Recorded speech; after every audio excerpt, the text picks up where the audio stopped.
Maraming paraan para ma-solve tong third layer ng 3x3. Depende sa kung gaano kang kasipag mag-memorize ng algorithm. Ipapakita ko yung tatlong magkakaibang method na magkakaiba din ng dami ng algorithms na kailangang i-memorize. Simulan natin sa CFOP. Sa CFOP ay dalawang algorithms lang, buo na yung third layer nyo. Pero, kailangan mong sauluhin ang 57 na OLL algorithms at 21 na PLL algorithms. All in all, 78 algorithms yan. Paano ba ito ginagamit? So, sa isang tingin na to, yung case na yan, ay kung sa ulo mo tong OLL, masasolve mo na siya gamit ang isang algorithm na magiging yellow na siya lahat. Halimbawa, hanapin natin tong case na to. Ito siya. Ayan. Yung dalawang red na yan, ito yung yellow dot. Tapos yung red sa gilid, yun yung yellow sa side. Gagawin nyo lang tong algorithm na to. Siyempre, dapat marunong kayong magbasa ng notation. Yung small f, yun yung wide f. Sundan lang natin. Then R, U, R prime, U prime. Then wide f prime, followed by U prime. Then F, R, U, R prime, U prime, F prime. Isang algorithm lang, naging yellow na siya lahat. After ng OLL, saka mo i-apply yung PLL. So, isang algorithm pa lang ang nagagamit natin. Ito yung pangalawang algorithm. Dapat, after nito, buo na yung ating 3x3. Actually, ayan, madali yung makuha nating pattern. So, dito, kailangan nyo lang hanapin yung kaparehas na pattern nito. Kung saan, buo yung likod. Ayan. Tapos, tatlo na lang yung kailangan nating pagpalitin na pieces. Tingnan nyo lang yung direction. Itong blue dapat mapunta doon. So, dapat papunta doon yung arrow. Itong green, dapat papunta dito. So, pag ganun, then pabalik. Tingnan natin. Ito yung kapares niya na case. Papunta dito, pag ganun, then pabalik. Gagawin lang natin tong algorithm na to.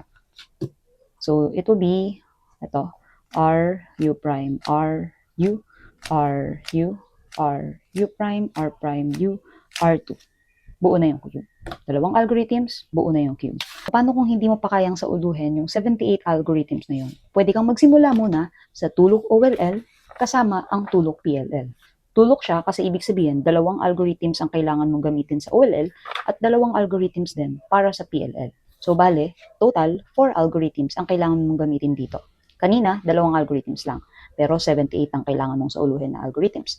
Ngayon, 4 na algorithms ang kailangan mong i-apply, pero ang kailangan mo lang sauluhin ay 16. Ayan, 16 algorithms. 10 sa OLL at 6 sa PLL. Subukan natin. Halimbawa, ito yung nakuha nating case. Una, dito muna tayo sa first loop. Tingnan nyo lang kung line or L shape or dot yung nakuha nyo. Pag line, ito yan. Gawin lang natin to. F, R, U, R prime, U prime, F prime. After nyong i-apply yung unang algorithm, magiging ganito siya. Ayan. So, ito naman yung pangalawang algorithm sa OLL. Ang nakita ko ay parang tank shape siya, tapos may dalawa dito sa harap. Ito. Ayan, may dalawang yellow sa harap. Gagamitin lang natin tong algorithm na to. R2, D, R prime, U2, R, D prime, R prime, U2, R prime. Solve na. Now, pagkapos na sa OLL, pangalawang algorithm na yan. Next, PLL naman. Dalawa ulit. Una, dito muna tayo. Titingnan lang natin yung mga corners. Tingnan natin kung ano yung kaparehas niya na case. Kapag walang magkatabi dyan na parehas na kulay, ito ang gagamitin natin. Pero kapag meron tayong isang pair na ganito, yung headlights, ito yung gagamitin natin. Huwag nyo nang pansinin tong part na to. So, ito lang yan, o kaya ito. Tingnan natin. So, wala tayong corners na parehas ang kulay. Ibig sabihin, ito yung gagamitin natin. Sundan lang natin. F, R, U prime, R prime, U prime, R, U, R prime, F prime, R, U, R prime, U prime, R prime, F, R, F prime. Pag nasolve na natin, gamit to, dito naman na tayo. Ito na yung pinaka-last na algorithm. So, tingnan na natin yung case. Tapat natin sa tamang kulay itong red. Yan. Tapos, tingnan natin yung direction. Ito, papunta dito. Kasi blue. Green, papunta dito. Papunta dito. So, ang kailangan natin ay pag ganun, ito. Tingnan nyo lang yung arrow. Then, apply lang natin to. R, U prime, R, U, R, U, R, U prime, R prime, U prime, R2. Solve na siya. So, gumamit tayo ng 4 na algorithms para masolve siya. Pero kung ang goal mo lang ay matutong mag-solve ng Rubik's Cube at wala ka namang balak sumali sa competition, pwede na tong tatlong algorithms na to. Ito, ignore nyo na lang yan. Ito lang, 1, 2, 3. So, konti lang yung sasauluhin nyo, pero paulit-ulit nyo siyang i-apply. Unang step, itong algorithm number 1, uulit-ulitin nyo siyang gamitin hanggang makabuo kayo ng yellow na cross. Halimbawa, gawin natin, F, R, U, R prime, U prime, F prime. Wala pa rin yellow cross. Ulitin nyo lang, F, R, U, R prime, U prime, F prime. Wala pa rin. Pag nakabuo kayo ng straight line, gawin nyo siyang horizontal. Ganyan. Then, gawin nyo ulit, F, R, U, R prime, U prime, F prime. Ayan, may yellow cross na. Ayan o, pag tinakpan nyo yung corners, yellow na cross yan. Pag meron na kayong yellow na cross, proceed na kayo dito sa second algorithm. Ang goal naman natin dyan, mapag-match natin yung mga kulay dito. Ayan o. So, kapag may nakita kayong match katulad nito, lagay nyo lang dyan sa harap. And then, apply natin tong algorithm na to. Ayan. Gawin natin.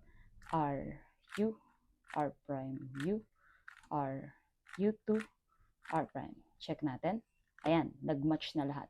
Pag hindi pa siya nag-match, ulit-ulitin nyo to. Try nyo nang itry hanggang sa mag-match yung kulay. Tsaka pwede nyo iikot. Baka mamaya okay na pala siya.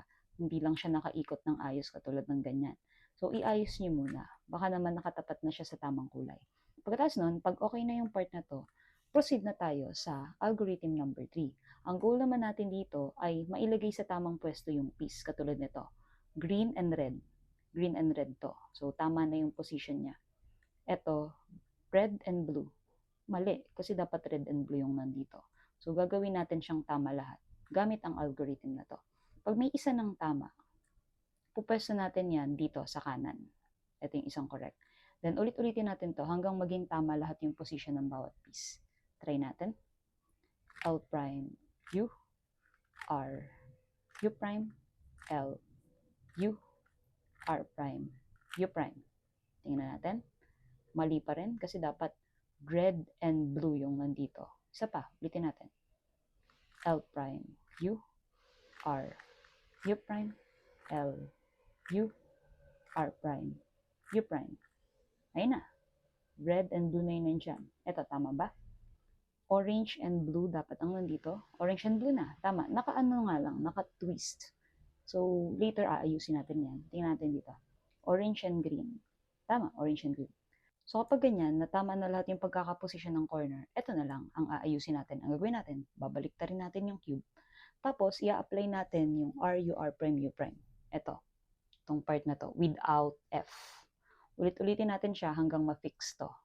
Gawin natin. So, make sure na nakatapat yung corner na kailangan yung i-fix doon sa kanan.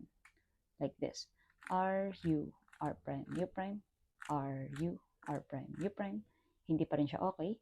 Kailangan yung yellow na sa ilalim. R, U, R prime, U prime, R, U, R prime, U prime. Ayun na. Pag ganito, fix na siya. So, dahil fix na siya, lipat na natin yung isa pang hindi fixed. Ayan. Ayusin natin. R, U, R prime, U prime, R, U, R prime, U prime. Okay na. Yun. Konti lang na algorithms, pero mas matagal nyo siyang masasolve. Ibig sabihin lang, mas maraming i-memorize na algorithm, mas mabilis.